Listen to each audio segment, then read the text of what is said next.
And as a consequence of that, SARS-CoV-2, because it's duplicated inside our cells post-infection to such enormous extent, it can actually start stealing those proteins away. So they are not capable of going back into our nucleus and do the proper function of protecting our DNA from damage. So as a consequence, there's not enough of these proteins inside our nucleus, and the mRNA that we normally would be producing can then re-interact with the DNA and cause its damage, lead to breaks within the DNA, and when that happens, so much damage could potentially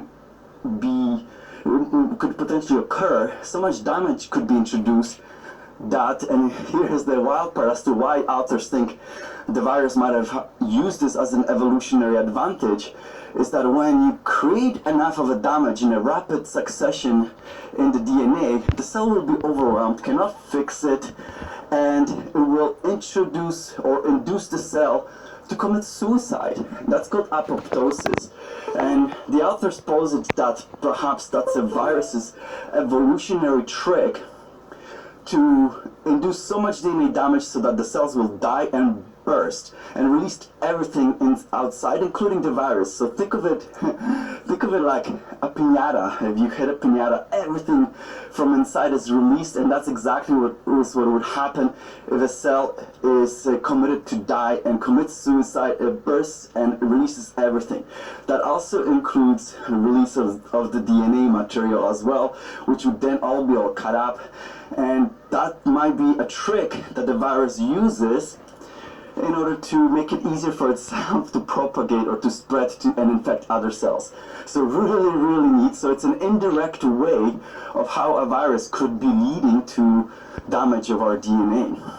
So of course the question is, well, could vaccines be participating in this process? And luckily for us, authors actually did decide to address that topic as well. And remember, again, this is all hypothetical. They just produced some modeling in terms of measuring the quantities, whether this could be possible in reality or not. We don't know at all if this is real. And they suggested that the mRNA vaccines also have those binding proteins for those nuclear proteins.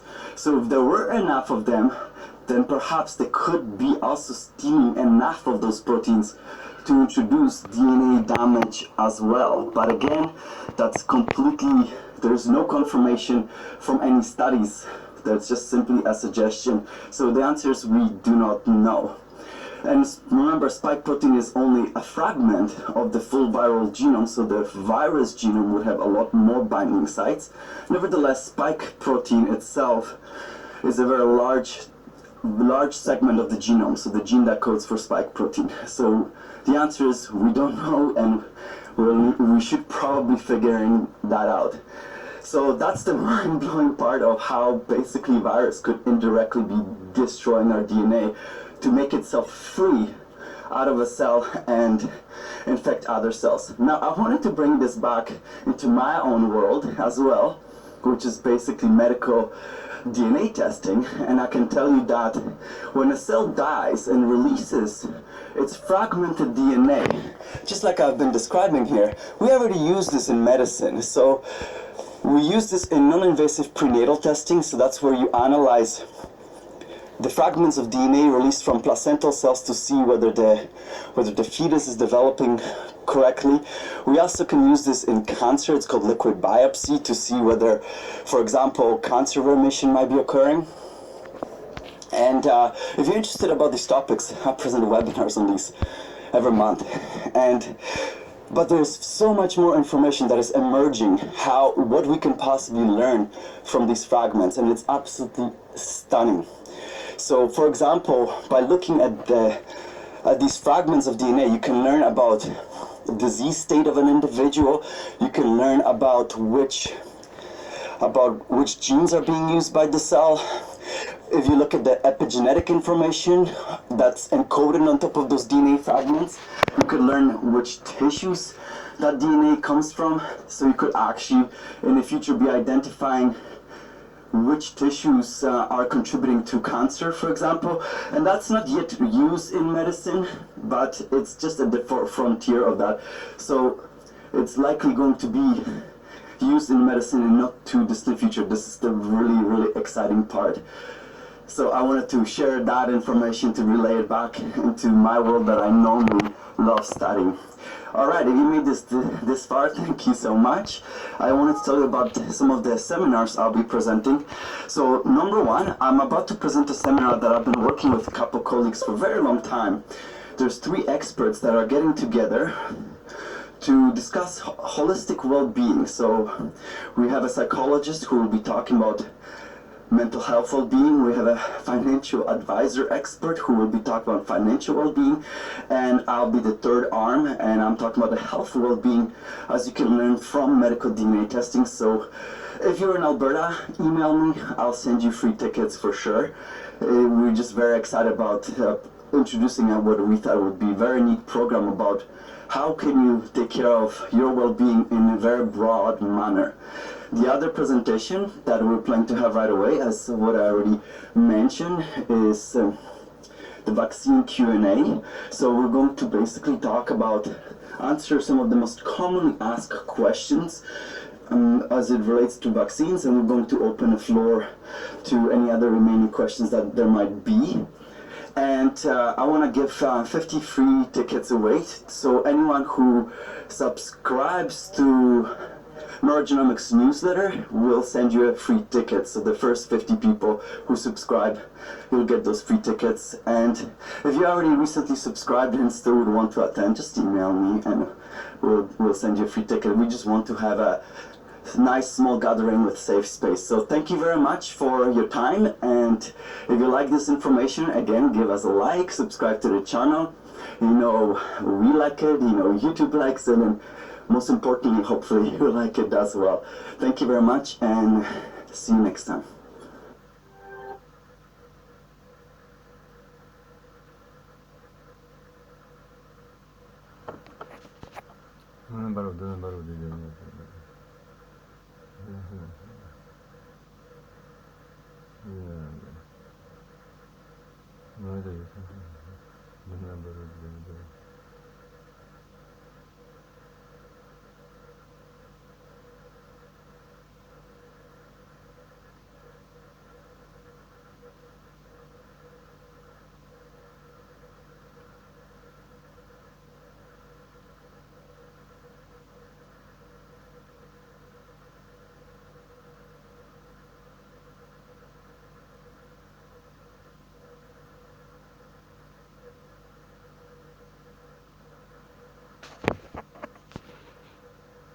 Mit dem Hubschrauber zur Eisdiele fliegen, besoffen zur Polizei fahren, in der Lotterie ein Haus gewinnen und bei der ersten Fahrt einen Unfall bauen, das alles ist im Jahr 2021 genau so passiert.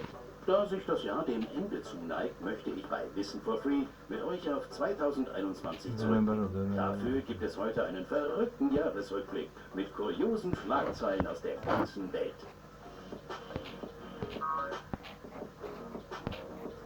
Januar. In Oregon in den USA kam es im Januar zu einer ganz absurden Situation. Denn ein Mann klaute ein Auto, ohne zu bemerken, dass auf dem Rücksitz noch ein 4-jähriger Junge saß. Als der Mann das Kind bemerkte... Hey there, and welcome to today's episode of Piano TV. I am Alicia, your host, and today I wanted to be as transparent as possible with how I go about structuring my students' first year of learning piano. So I'll translate this for both kids and adults because I find some of you who are maybe watching this video are interested on both sides, either as a parent or as someone who yourself is learning how to play the piano.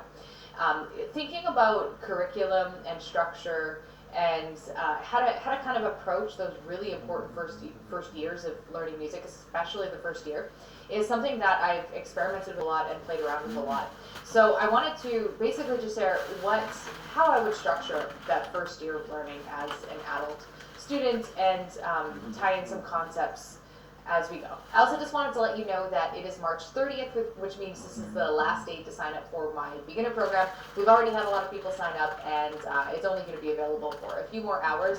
So if you are a beginner and you do want help with this sort of structured approach that I'll be sharing with you a little bit today, then definitely check out the link below, because that is going to be disappearing soon. I'm not going to be opening up another class until, like another beginner class until at least September. So hop on board if that's up your alley. But anyway, let's get started. For starters, I want to explain a little bit about the musical levels and how they work. Now, not everyone uses musical levels, but I like to use them because it gives me a sense of something to aim for. It gives a sense of stepwise progression. So there are several major schools that I've done videos on, so you can check them out, but I've done a video on the Royal Conservatory of Music, the RCM. I've done a video on the ABRSM, I've done a video on Trinity College London, and I've also talked about AMEB, so AMEB, the Australian Music School. All of these music schools are basically big institutions that mandate not necessarily a curriculum, but they give classifications for different grade levels. So if you've ever heard someone say, I have my grade 6 in music, that's what they're kind of talking about. Each school is kind of similar. I mean, there's differences between the two. So for example, the RCM has it goes up to grade 10, whereas the other music schools only go up to grade 8 before they go into diploma level stuff. But the reason that I really like working around these music schools or using them as inspiration is because there are really, really smart people who have been, dedicating their lives to the study of music and developing curricula and developing, grading and rating pieces and their difficulty levels and things like that. That is way beyond the scope of anything I would be able to do myself as one individual human. But what I can do is I can take what they have created. So I can take their resources and pieces that they list at each grade level, and I can use that and apply it to my own method of teaching and my own curriculum. So the way that I do this, and one thing that's unique to the RCM over the ABRSM or the other schools is that the RCM specifically has a preparatory program. Because when you start grade 1 music, it's not the very beginning of your music journey. It's kind of like in school, you can start at grade 1, but it's maybe a good idea to do kindergarten. It's kind of a similar idea because grade 1 already assumes that you have a grasp of the foundations. Grade 1 assumes that you basically know all different types of rhythms, you know how to read notation confidently, you are comfortable in a variety of scales and chords and things like that. So you can't just necessarily show up at grade 1 and start from scratch. The scratch happens before grade 1. So in the first year of teaching, I like to divide that first year into 2 sections. So the RCM divides it as preparatory A and preparatory B, and I like to work within that. So in the first year, I like to divide between these 2 categories. Basically, it's like kindergarten part 1, kindergarten part 2. If you want to use that language, you could also. I know some people chafe at that kind of language, but I think it's kind of fun. It's kind of a fun way to remember our own educational journeys and being in the beginner mind of going to school and stuff. So I just think that's kind of a fun classification. But the way that I structure this is that in the first 20 weeks, we cover a lot of ground. We learn all the main basic rhythms, so quarter notes, half notes, whole notes. We even go so far as to learn dotted quarter notes and eighth notes. We even dabble a little bit with triplets, and we do some of the common time signatures. So we'll do 4/4, 3/4, 2/4 time, and we'll also do 6/8 time. So from a notation standpoint, we get comfortable.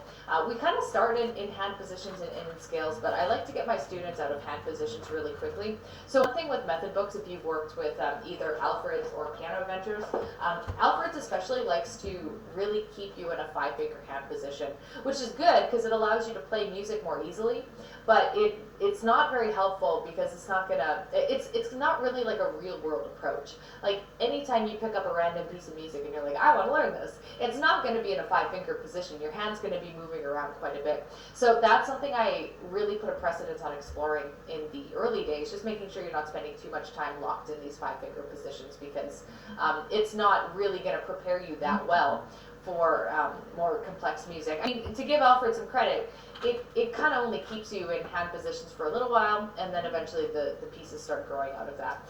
Other things I like to teach in the first 20 weeks would be We start getting into 5-finger scales in a few different keys. So I like to look at the main keys. So C major, G major, D major, F major.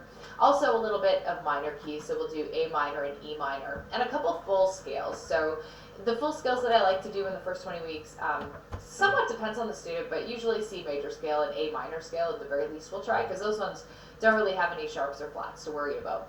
In the preparatory B stage, so the second half of the year, we get a little bit more detailed into rhythms, so we'll look at maybe more unusual time signatures, but we'll still kind of stick to the basics. But you'll see something like 3/8 time, you'll see 16th notes come about, and syncopation is something that I like to touch on as well, because one thing I find, there's a lot of really cool grade 1 music. So for example, I love Christopher Norton. I think his books, which are ordered by level, so he has Connections 1, Connections 2, that corresponds with grade 1, grade 2, and all the way up to 8. They're these really cool modern sounding pieces. So it's very much a graded approach. Like if you go through his books, they are progressively getting difficult in line with the grades, but they're more modern sounding. So he does a lot of blues and jazz and Сегодня я покажу вам, сколько получилось сэкономить на покупках онлайн с расширением bikers.com. Первый шаг. Мы загружаем расширение для браузера bikers.com и добавляем в корзину выбранный вами other dance styles and things like that, just more modern sounding pieces as opposed to classical. They're really fun pieces to learn.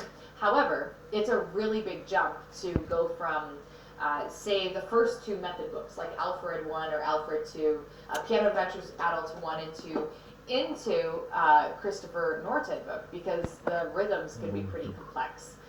So I often find there's like a big kind of jarring moment when my students transition from the method books into more challenging pop pieces that are still at a grade 1 level. So what I've done more recently in my teaching is start looking at learning a little bit about blues, learning a little bit about syncopation, and more complex rhythms in that first year, just to kind of smooth the transition into the grade 1 material. So another thing that I do in the first year is, one way you can think of this, if you're separating it into 2 parts, say you're using the Alfred method books, I would do this book in the first half of the year, and then, so this is the basic piano course, book 1 for adults. I would do this in the first half of the year, and then book 2 in the second half of the year. So you'd go through 2 method books in a year. Really fast pacing, but that's been what I've noticed gets pretty good results. You would follow the same approach if you were using Piano Adventures. So they're adults Piano Adventures 1 book I'd use in the first half of the year, and then the 2 book I would use in the second half of the year. This does require, especially because I tend to assign supplemental material as well, kind of like in my course, every week I assign a new piece in the course that I'm teaching. And I also give people the option, if they want to study in the method books simultaneously, they're more than welcome to. But this ends up being something like, I generally expect my students to practice like an absolute minimum of 30 minutes a day, but it's better to do an hour a day if you can, just because it's amazing how much more ground you can cover with that extra half an hour. And I find that dividing between the pieces that I assign individually that aren't in the method book and method book pieces, there's a lot of variety. So you're not doing the same thing over and over and over again every week, week after week. So the thing that I like to do with going through 2 method books in a year with my adult students is to prioritize breadth as opposed to perfection. So progress, not perfection, basically. If someone gets to the end of the Alfred book, I mean, there's probably at least 50 pieces in this book. It's not a small amount of music in a book like this, but I wouldn't expect my student to master all 50 pieces, because that would end up taking twice the amount of time. If you wanted to go through a method book and do a really, really, really good job of pretty much every single piece, it's going to take you about a year.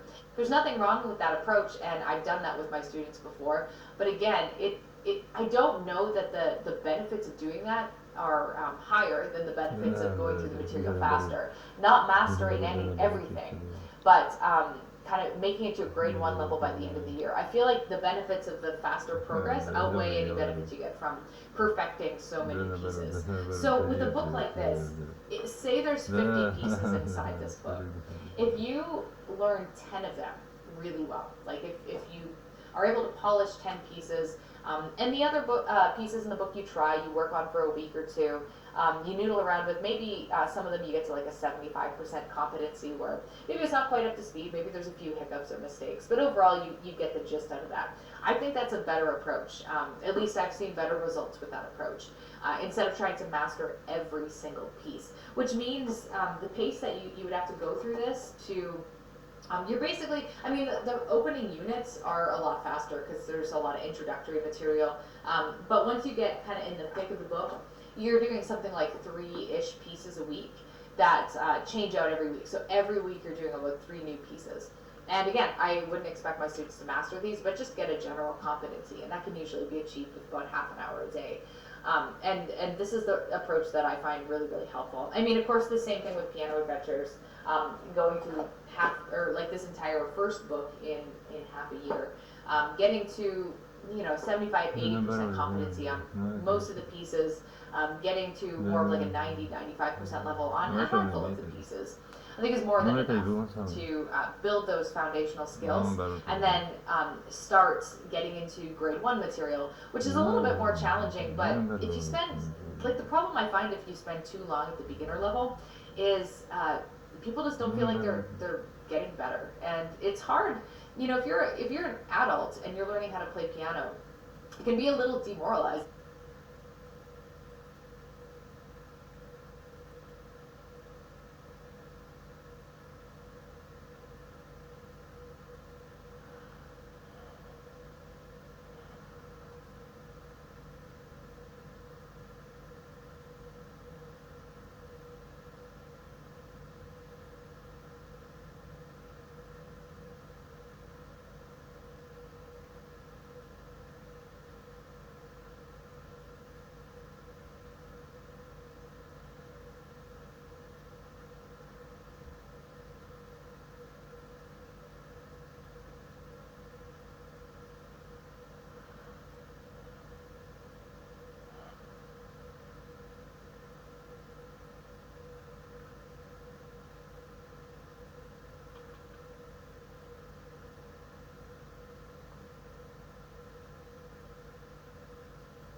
Good morning everybody, welcome back to the Bros of DK.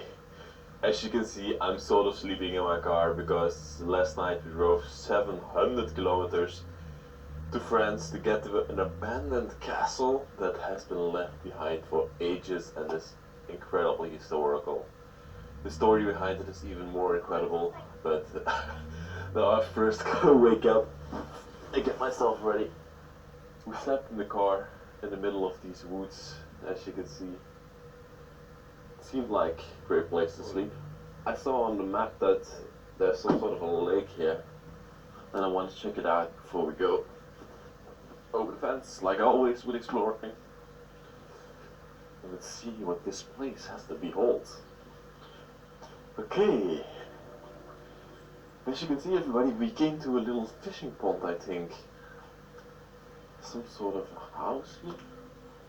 Does somebody live here? I don't think so. I'm not gonna stay here for too long. But as you can see, we have this little fishing pond of somebody where we slept yesterday, or this night actually. Now it's time to drive over to the castle. I'm super tired, but this one is worth it, believe me. It's again one of the best ones that I'm ever gonna film on this channel. I said that many times, everybody. I said many times, like, this is the best place ever. But I checked it out yesterday night, and it seemed like such an historical place. Incredibly beautiful inside, and completely locked in time. Let's go over there.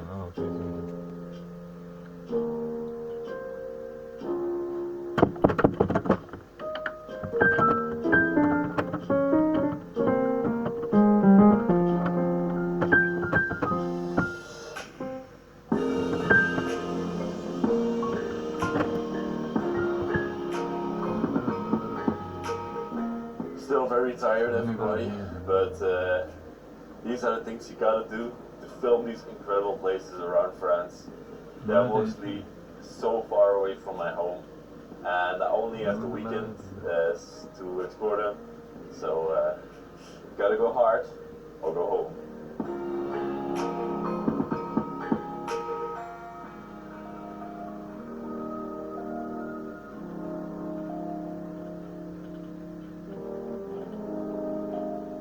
I'm ready to explore this beauty, and let's make it memorable.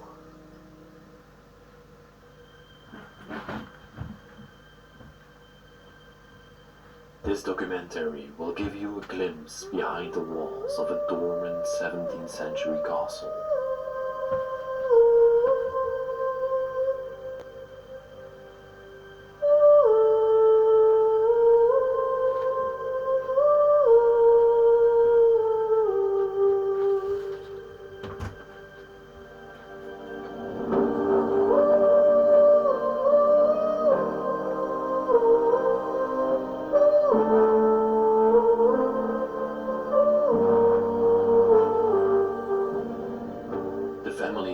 Origin in the 14th century, when they first started to occupy this region of France.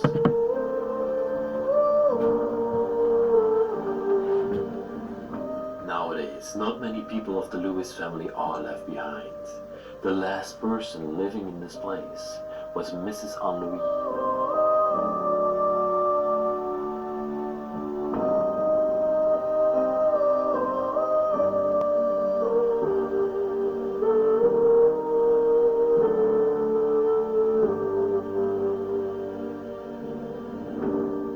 Mrs. Anne-Louis and her son Peter are still around, and they don't live that far from the castle. Both of them never go inside of this place anymore. They seem to have lost their interest for the castle.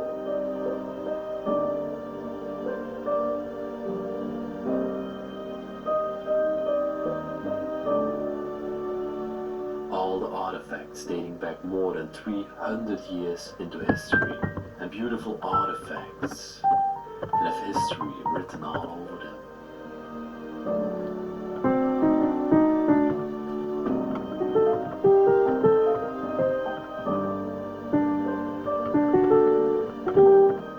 She now lives with her son Peter, and her castle has been dormant for more than 10 years, and it's able for us to explore.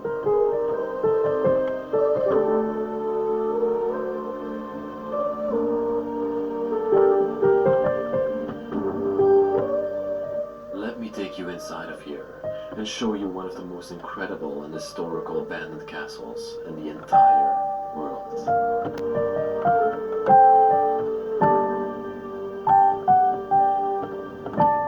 Welcome back everybody to another documentary brought to you by the Bros of DK. I'm Leslie, and today we're exploring another memorable abandoned castle in France. This place used to be of Mrs. Anne-Louis, and her family history dates back to 1470, when the first Louis was born.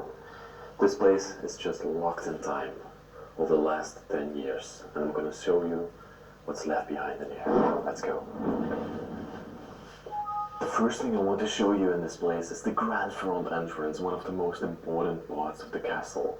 The people that once built it wanted to get this part of the castle exactly right, because this is the first impression what people get when they come into your place. And in here, they did a fantastic job. I was astonished when I first ventured through the doors. I didn't come through that door because that one has not been opened in a very long time. Let me show you. First I will go back a little bit and show you that grand entrance that I made with the staircases on both sides. It's very fascinating. Oak wood stairway that's now been the following pieces. Waltz in A minor by Chopin, published by Henry. And from the APRSM 2019 to 2020 piano syllabus. Allegro in A by W.F. Bach. Scripture by Lucas Lawski. And the Harp Player by Sid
Полезно, я скажу, все.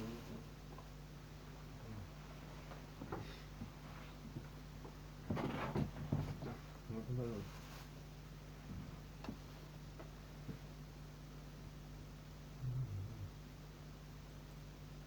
Чё?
Ну, вот наоборот, да, то есть надо...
надо же. Надо же думать надо.